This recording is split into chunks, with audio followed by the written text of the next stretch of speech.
आखिरी प्रयास। एक समय की बात है। एक राज्य में एक प्रतापी राजा राज करता था।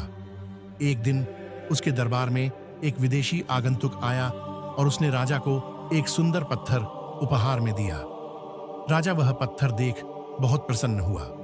उसने उस पत्थर से भगवान विष्णु की प्रतिमा का निर्माण कर उसे राज्य के मंदिर में स्थापित करने का निर्णय लिया और प्रतिमा निर्माण का कार्य राज्य के महामंत्री को सौंप दिया।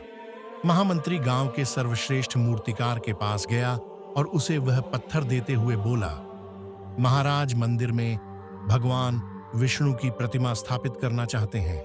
7 दिवस के भीतर इस पत्थर से भगवान विष्णु की प्रतिमा तैयार कर राजमहल पहुंचा देना। इसके लिए तुम्हें 50 स्वर्ण मुद्राएं दी जाएंगी। 50 स्वर्ण मुद्राओं की बात सुनकर मूर्तिकार खुश हो गया और महामंत्री के जाने के उपरांत प्रतिमा का निर्माण कार्य प्रारंभ करने के उद्देश्य से अपने औजार निकाल लिए। अपने औजारों में से उसने एक हथौड़ा लिया और पत्थर तोड़ने के लिए उस पर हथौड़े से वार करने लगा, किंतु पत्थर जस का तस रहा। मूर्तिकार ने हथौड़े के कई वार पत्थर पर किए, किंतु पत्थर नहीं टूटा।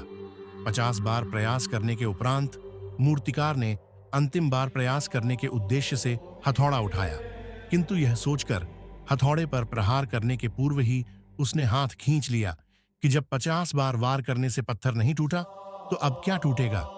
वह पत्थर लेकर वापस महामंत्री के पास गया और उसे यह कह वापस कराया कि इस पत्थर को तोड़ना नामुमकिन है, इसलिए इससे भगवान विष्णु की प्रतिमा नहीं बन सकती। महामंत्री को राजा का आदेश हर स्थिति में पूर्ण करना था, इसलिए उसने भगवान विष्णु की प्रतिमा निर्मित करने का कार्य गांव के एक साधारण से मूर्तिकार को सौंप दिया। पत्थर लेकर मूर्तिकार ने महामंत्री के सामने ही उस पर हथौड़े से प्रहार किया और वह पत्थर एक बार में ही टूट गया। पत्थर टूटने के बाद मूर्तिकार प्रतिमा बनाने में जुट गया। इधर महामंत्री सोचने लगा कि काश पहले मूर्तिकार ने एक अंतिम प्रयास और किया होता तो सफल हो गया होता और 50 स्वर्ण मुद्राओं का हकदार बनता। मित्रों, हम भी अपने जीवन में ऐसी परिस्थितियों से दो चार होते रहते हैं। कई बार किसी कार्य को करने के पूर्व या किसी समस्या के सामने आने पर उसका निराकरण करने के पूर्व ही हमारा आत्मविश्वास डगमगा जाता है और हम प्रयास किए बिना ही हार मान लेते हैं।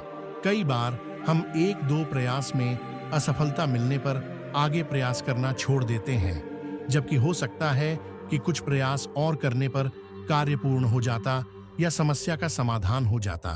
यदि जीवन में सफलता प्राप्त करनी है तो बार बार असफल होने पर भी तब तक प्रयास करना नहीं छोड़ना चाहिए जब तक सफलता नहीं मिल जाती। क्या पता जिस प्रयास को करने के पूर्व हम हाथ खींच लें वही हमारा अंतिम प्रयास हो और उसमें हमें कामयाबी प्राप्त हो जाए।